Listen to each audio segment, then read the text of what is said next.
Hello, today I'm starting a new series on Mars through the houses. Now, Mars obviously it's a very, very strong planet. It's so I'm going to give you the indications for it, and then we go on to do Mars through the houses. So obviously, Mars rules Tuesdays.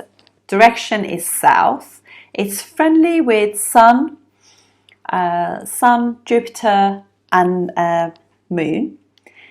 And also works quite well with K2 as well, and it rules Aries and co-rules Scorpio with K2. So they're both quite sharp planets, and it's kind of neutral with Saturn, whereas Saturn is unfriendly enemy to it. But it just kind of needs the energy of Saturn in order to be stable. So it's also, for that very reason, it's exalted in Capricorn at 28 degrees. It's neutral also with Venus, and enmical with Mercury. Mercury and Mars just do not get on at all.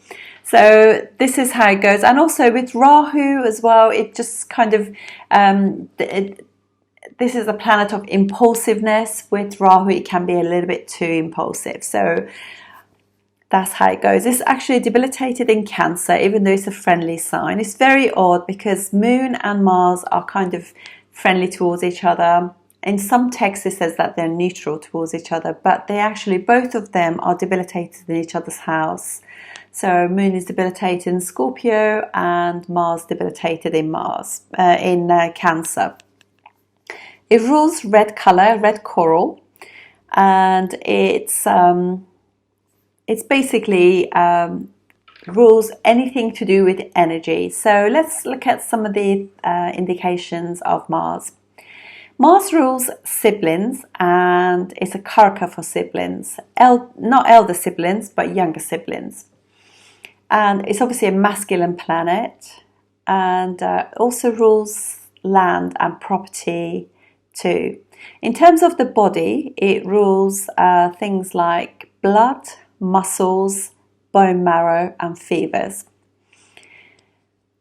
So here we go. The energy, it's all about energy, this planet. Energy, courage, sports, action and motivation, drive, determination, strive, domination, courage, bravery, passion, desire, sexual energy, sports, disputes, militant, impulsiveness, fiery, blood, heat, triggers. So blood runs to your head sometimes, like you see red or something. These are all Mars. Anything that triggers you: aggression, harshness, arguments, discord, fights, competitiveness, attraction. I don't know, some of them I might actually be repeating, hopefully not. Anger, accidents, logic, sexiness, land, property, activity, heat, fires, volcanoes, fast, speed, anything sharp, like razors, knives, pokers, even things like fiery things like barbecue are ruled by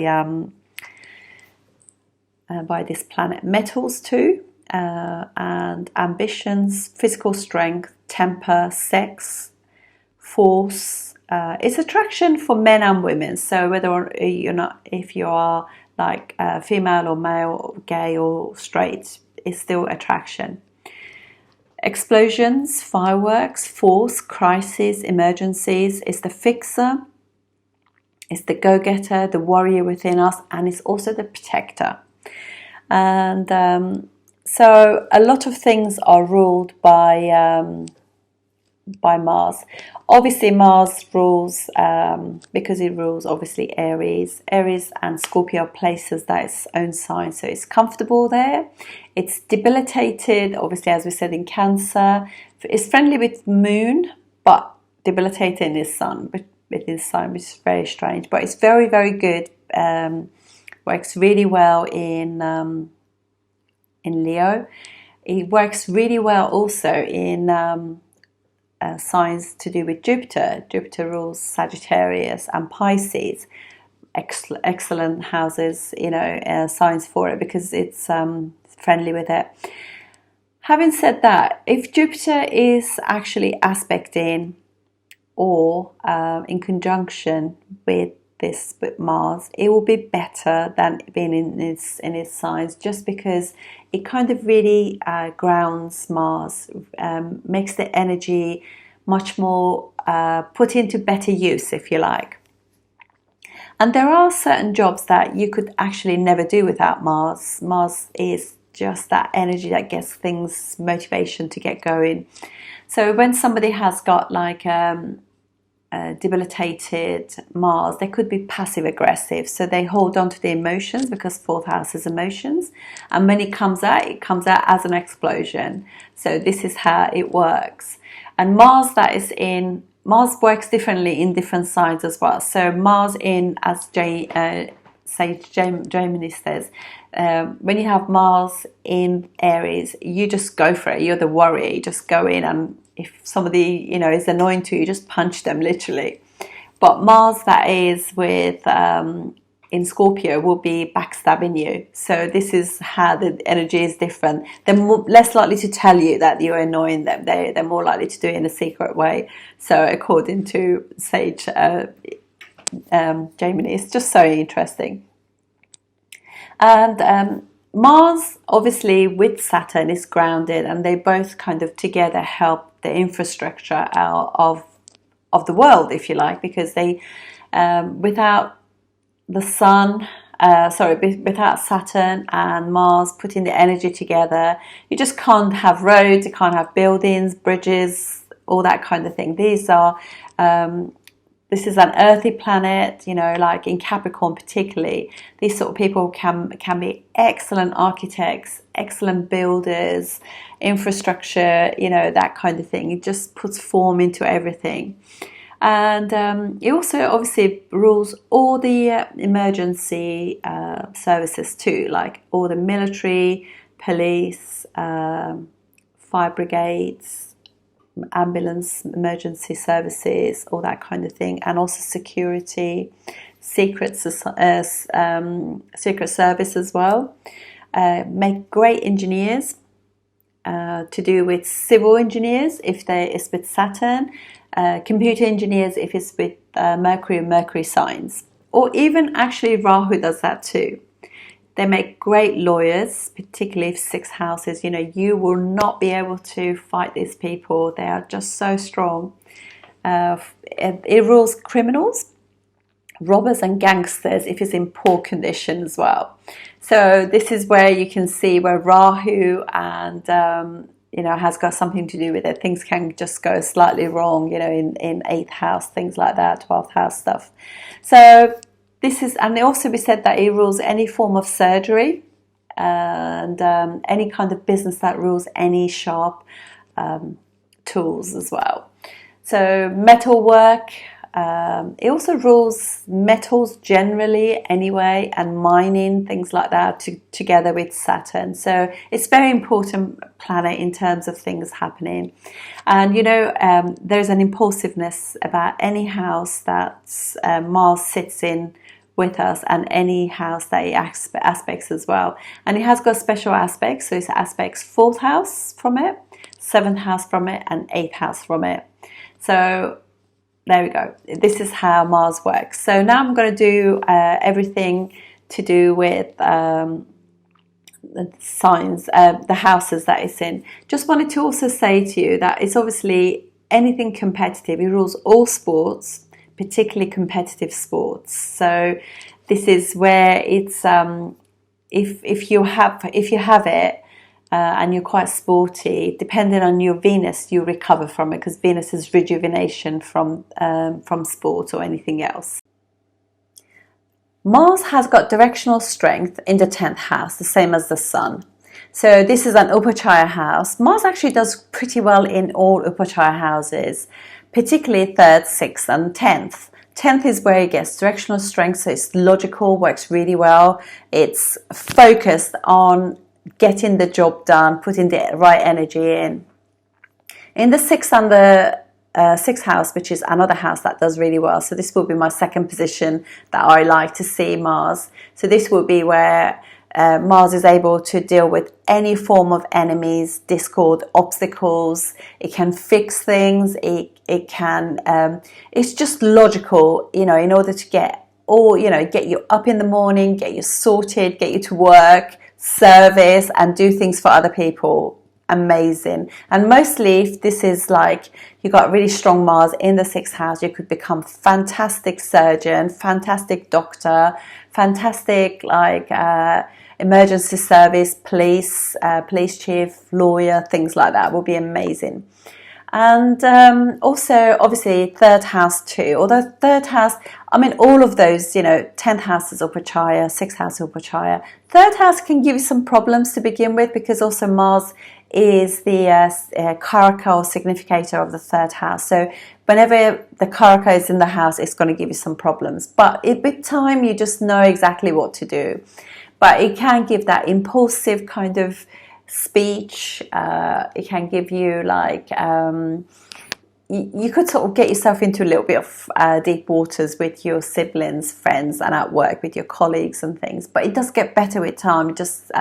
You kind of figure out the reason why you got these issues with your siblings, and also because of that, it's because it's land or something like that. That could be this discord. So if there is money left property left for you and your siblings, there could be this kind of issues there. So these kind of things is just nice to know. But definitely 10th and 6th house are really good for Mars.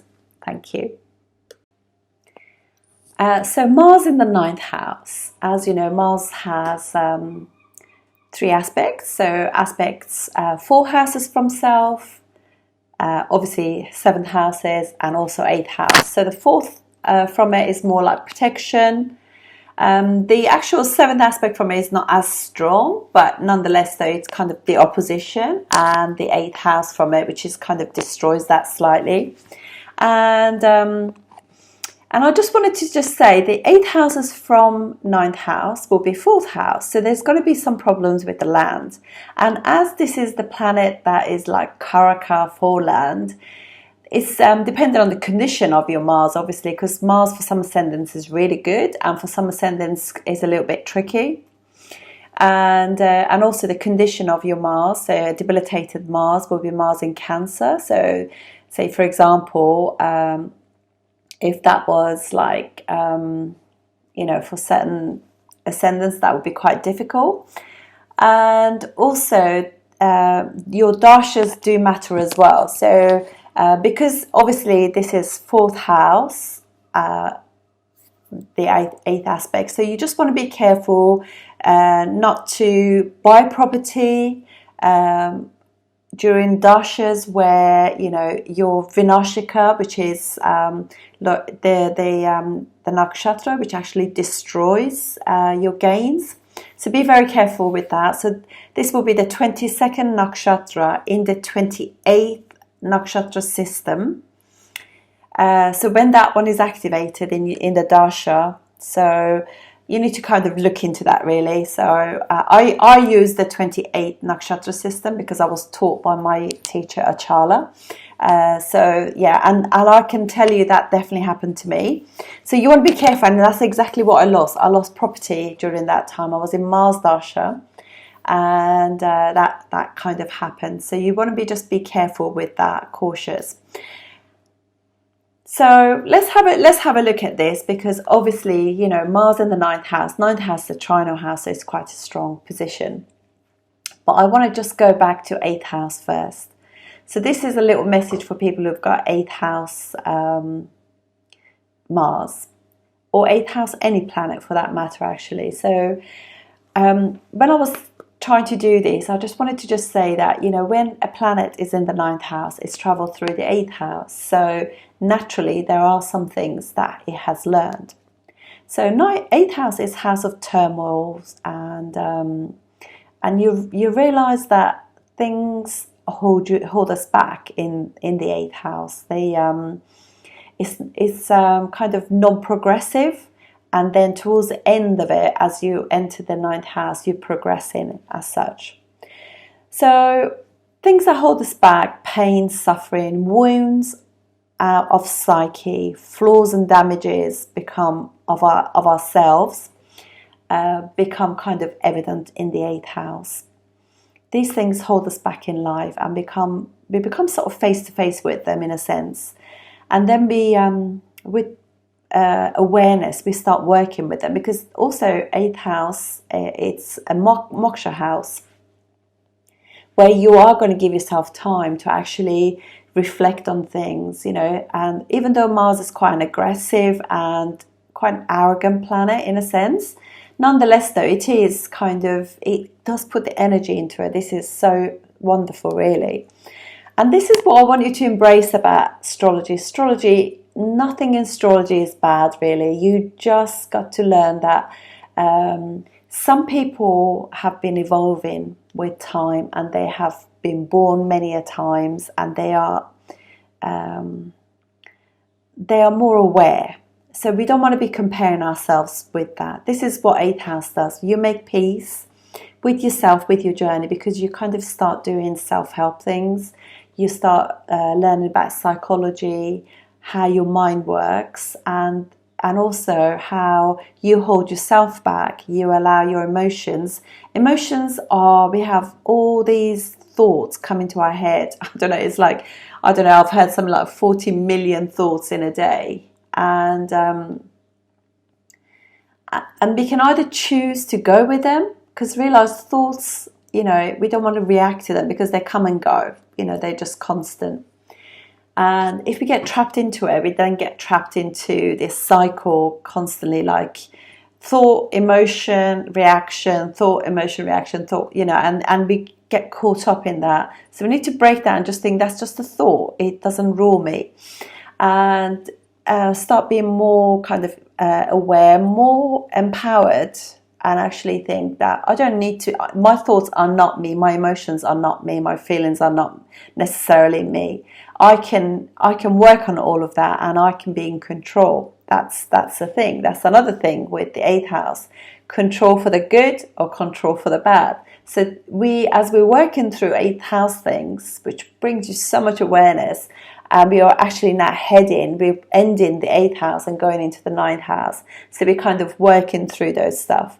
Awareness, and you know, this is like, so, and then we start working on these things. And when the time is right, when the dashas happen and transits are supportive, we gain the momentum, the energy, and the awareness to work on those things. So that, and accept that these are the flaws within me. What I'm doing is I'm pointing fingers at other people, and I'm not taking responsibility for my actions and my flaws, and therefore I'm making myself stagnant. This is another thing with eighth house, is stagnant. So when you actually accept and work and surrender to these things, and you invite awareness to come in, it takes us into the ninth house. So ninth house is now a house that is like, there is an awakening there, and there's an awareness, there's higher knowledge. These are all the things to do with the ninth house. So let's talk about ninth house now. I just wanted to just say that, because I think also sometimes we can be really hard on ourselves, because we just like can really be concentrating on little things. So for those of you, I'm going to actually name this video 8th, 9th house. I think so. There'll be a reference to 8th house. So this is house of happiness, luck, father. And clearly this is also a house of higher education, travel, higher learning, philosophy, and religion, and, as I said, travel, pilgrimage, belief system. This is like house of travel, in the sense that you go and you come back with wisdom. Spirituality, classics, traditional things, cultural stuff, contracts, publishing, wisdom. And now we have a planet that is also malefic, and depending on the condition of your planet, this will have that effect. And clearly, even if it's a good planet for your ascendant, and for some ascendant, like for example Cancer and Leo, this is a fantastic planet because it's their yoga karaka planet. So it kind of embodies a lot of wonderful things for them. And so therefore it's it's still though, and obviously we're talking about Mars with no kind of like conjunction or aspects.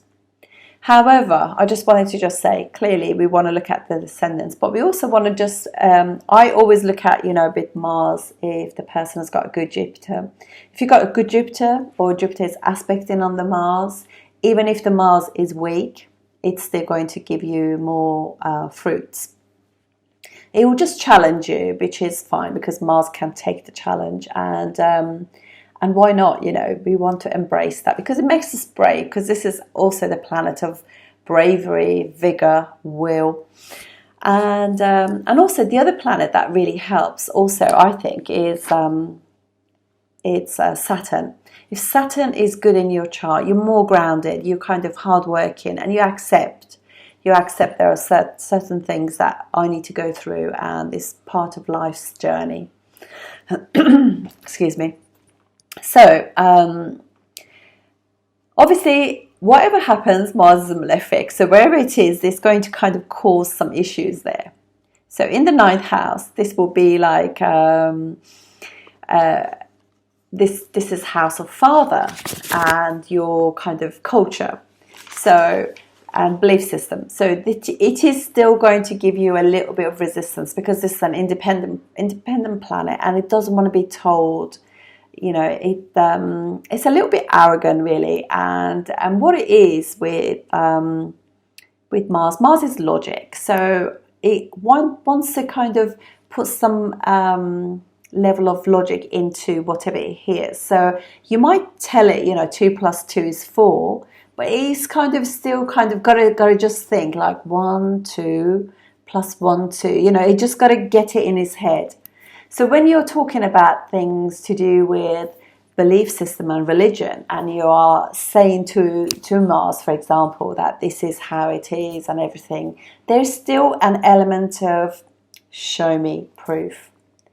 And obviously that kind of thing when it comes to God and spirituality and the source and like energy levels, higher perspective on things, it's very difficult because you can't actually logically see it. You have to feel it, you have to allow that surrender to receive. So it is a little bit difficult. So there are going to be times when they are going to be at loggerheads with their dad because dad or the teacher or the elder is saying something and they're like, well, I'm not so sure, they're going to be like questioning. And it's not a bad thing because Mars at the end of the day rules the first house of natural zodiac, which is Aries.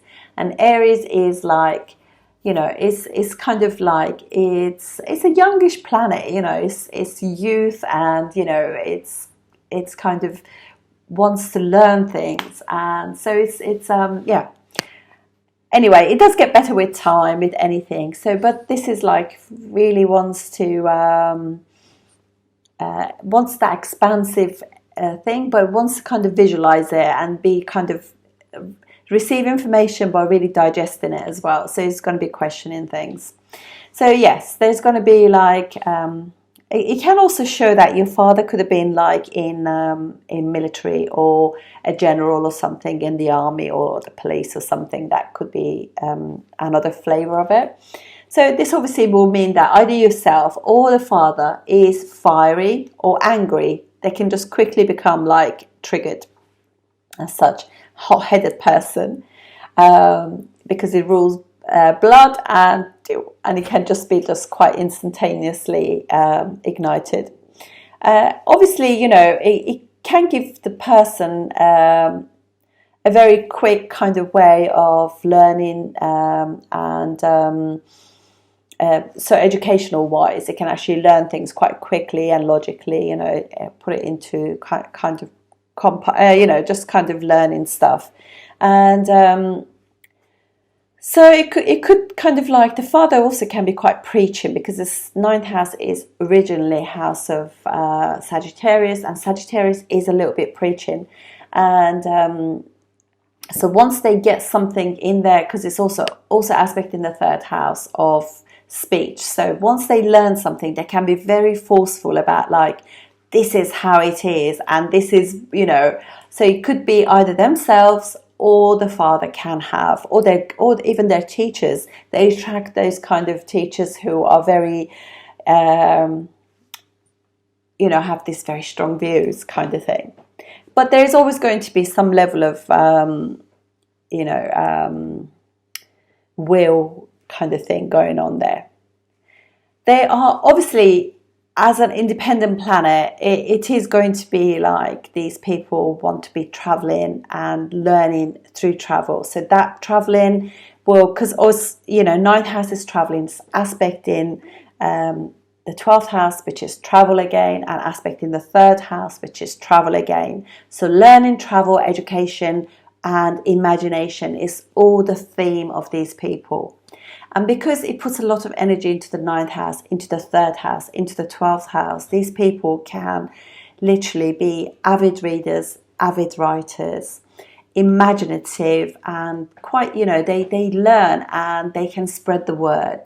And obviously with time we learn, the dashas will kind of activate this as well, and transit. So that you might find, particularly if you have quite a lot of planets, people who've got planets like stellium of planets in third or ninth house, or both, they just constantly learn it. They're like lifetime students, lifetime teachers. They just naturally are interested in learning. And that Mars has also traveled through the 8th house, so they do the research in order to be able to do that. And actually they do very well if they've got a planet in the 8th house as well. That planet will be very supportive of what they are trying to preach or say, or because this could also give the person a very inspirational speech too, because they're learned, they have a lot of passion, they have a lot of energy, and they're well traveled. They can kind of ignite something amazing in people, for better, for worse as well, because obviously depending on how things are, with the chart and the ascendant. And obviously always look at the dashas too. So yeah, it could be that also because of their dad being like, say, in the service or something, in the military or the navy or whatever, and they're away quite a lot. So these people could have gone to boarding school or something of that description. And so they also have had that kind of beginning of time as well. But they are quite imaginative and very astute. Gives you that brightness, that like, they're a little bit like a gem. They can if Mars is in good condition and with time, they can literally see through people who are fake as well. Now, because it also aspects the 4th house, and 4th house is mother, and it's the 8th aspect, so it's not as, 4th aspect is protective, 8th aspect can destroy.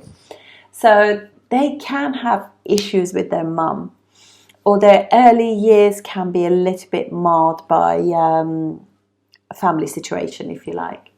But definitely can be some sort of issue on that level, which they need to work on, because 4th house is happiness. So that's the challenge that they have, because although they've got this fiery relationship with their dad, they could eventually work on that, or on their teachers, and that can settle.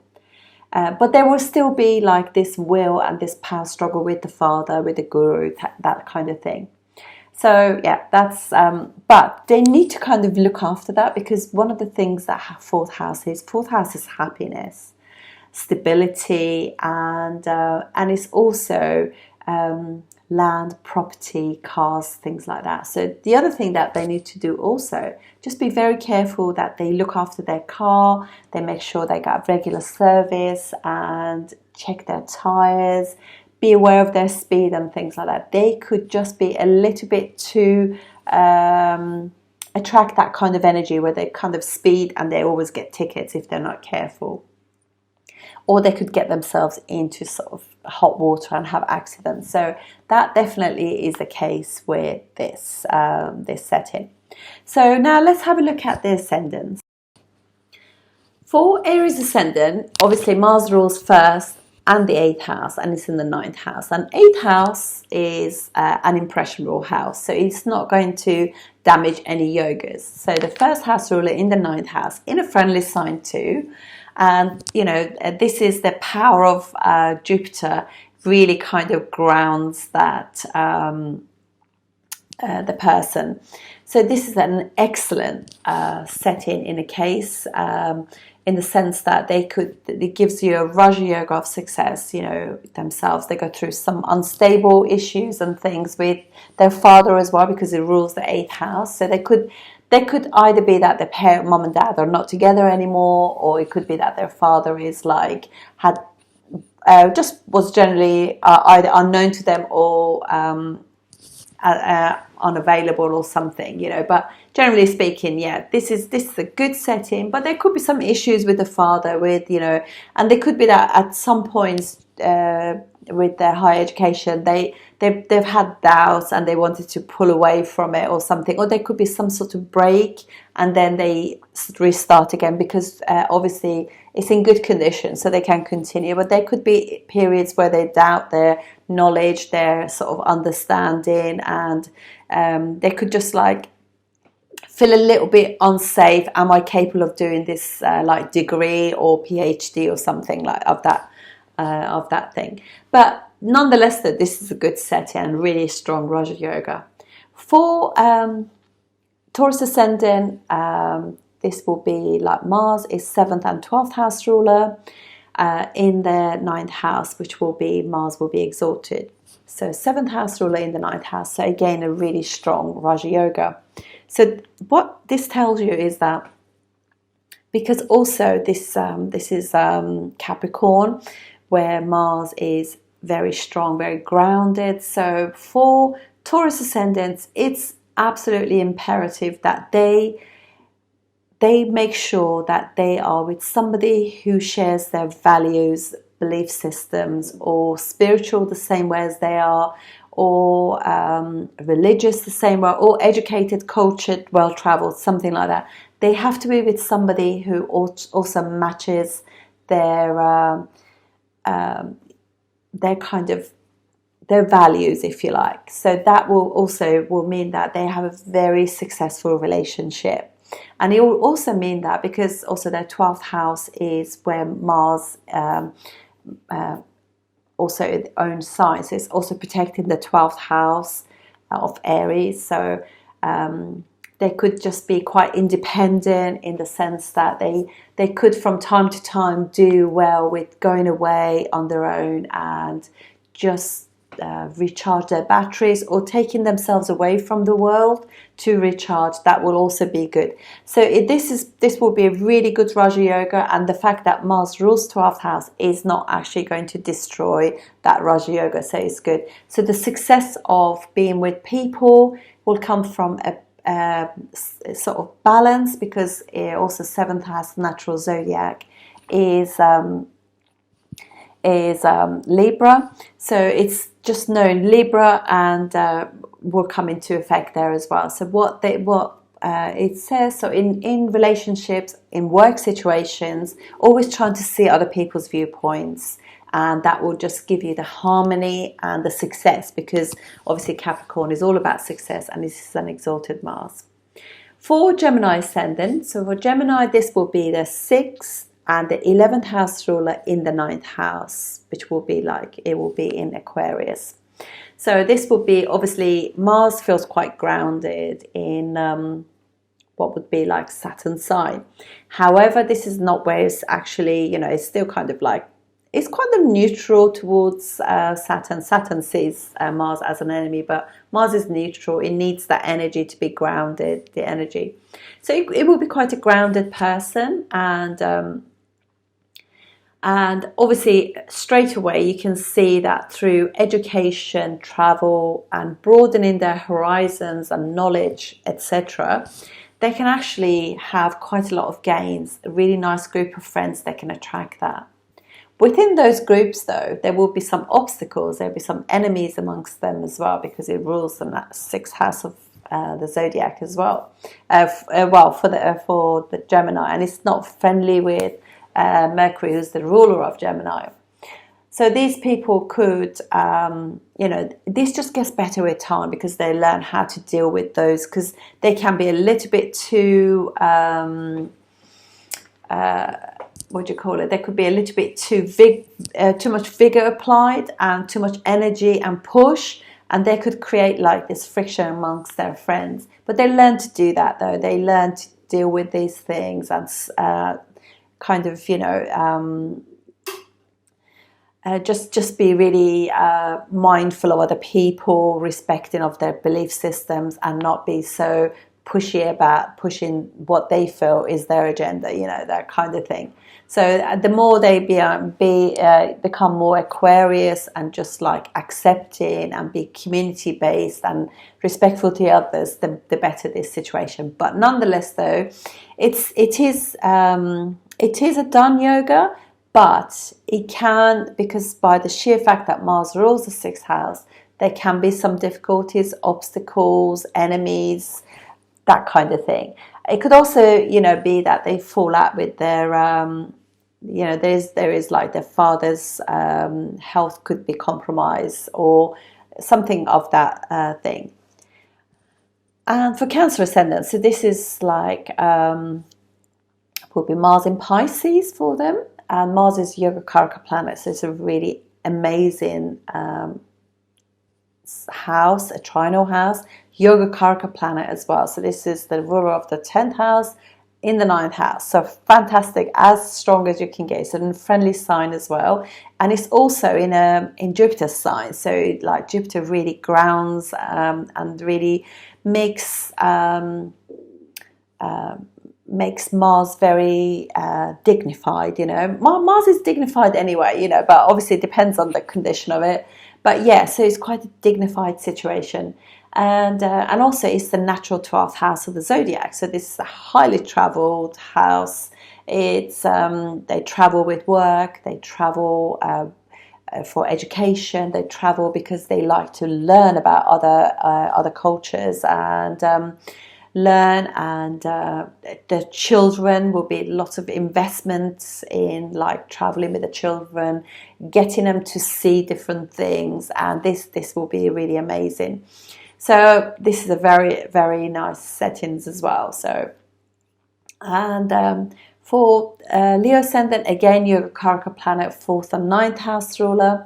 So in own sign. So this will be like the whole family will be very Martian, in the sense that they come from a lineage of police officers or military people, navy, security, maybe even people who are into like paramedics, if there's a sixth house thing going on there as well. But very good setting, very respected, family of integrity. And they will be like, these are the sort of people who will be having an argument and disagreement and then make up again, everything is out, nothing is kind of, they don't really, they say it as it is, there's no hidden agendas there, just say it and just get on with it, but they are very, very community-based people. They're very aware, and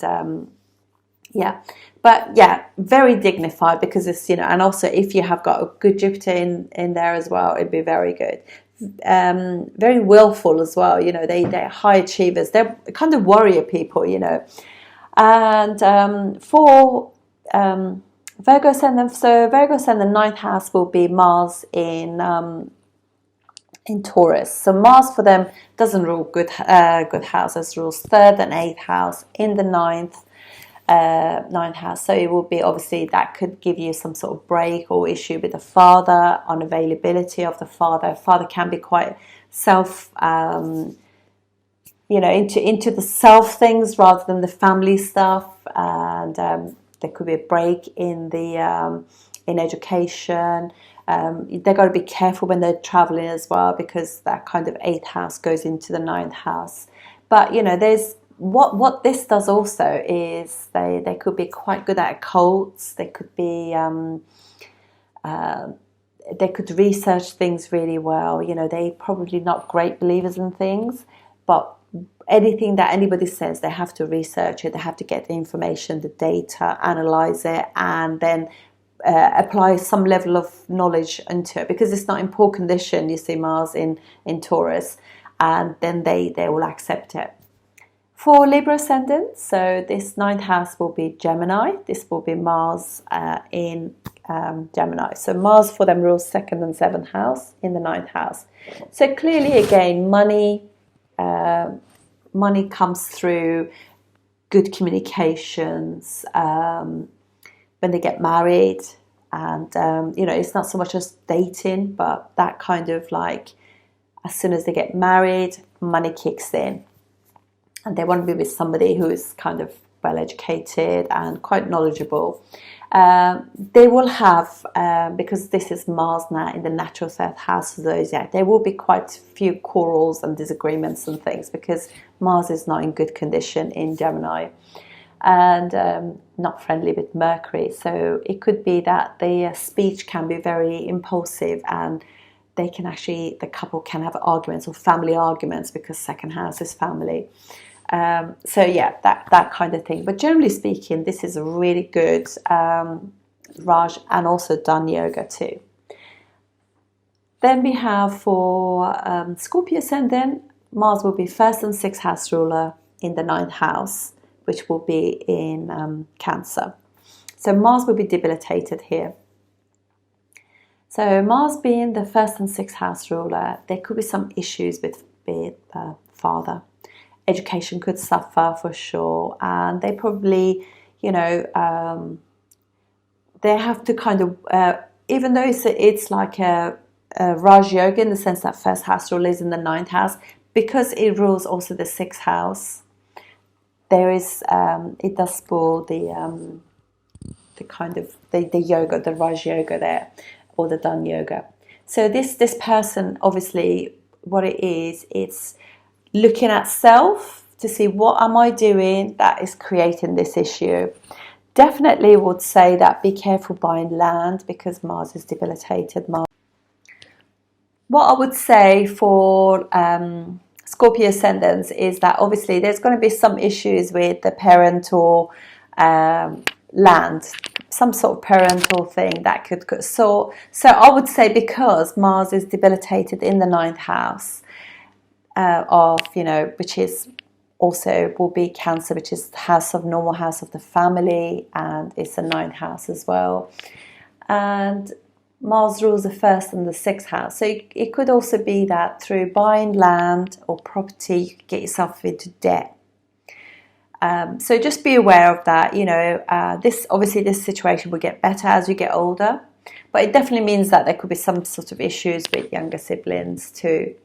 And as time goes by, you know, it does get better, and but certainly, you know, having a property can create some debts, which is natural anyway, with mortgages and stuff like that. So, okay, for Sagittarius ascendant, Mars rules fifth and also the 12th house. When it's in the ninth house, Mars will be in Leo, so it's in really good dignity.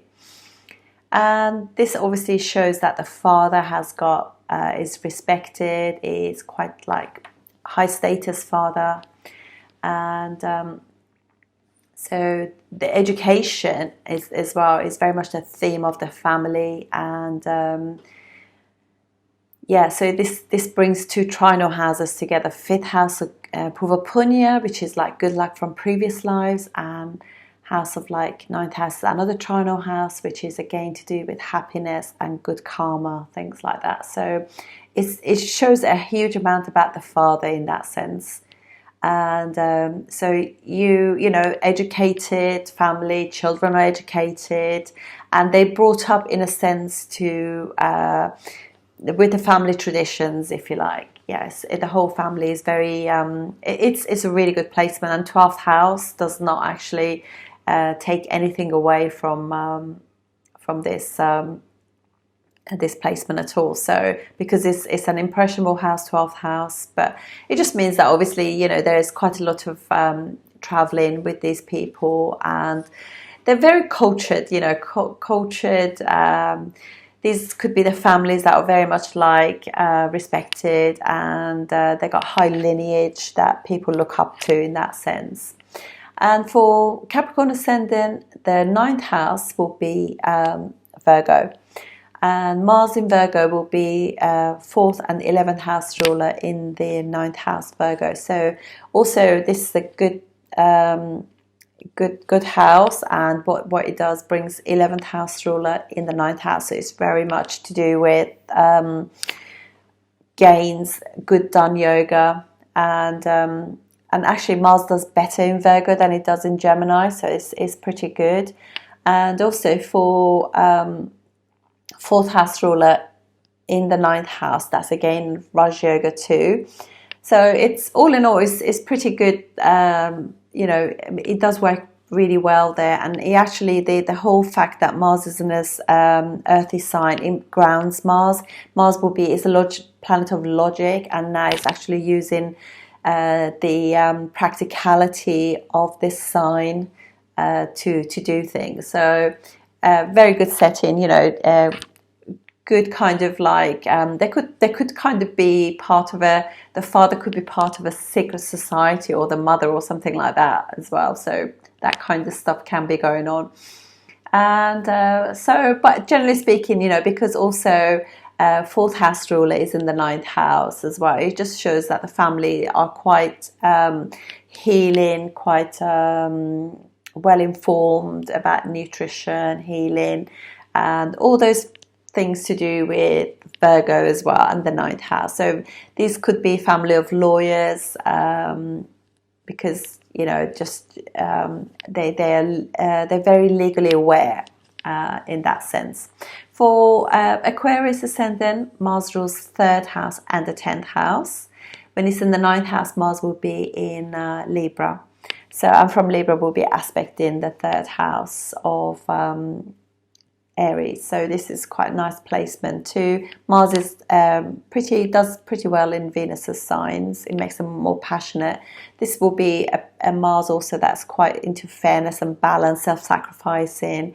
This is actually quite a nice placement. So it does really well in the sense that it's an independent thinker, independent writer.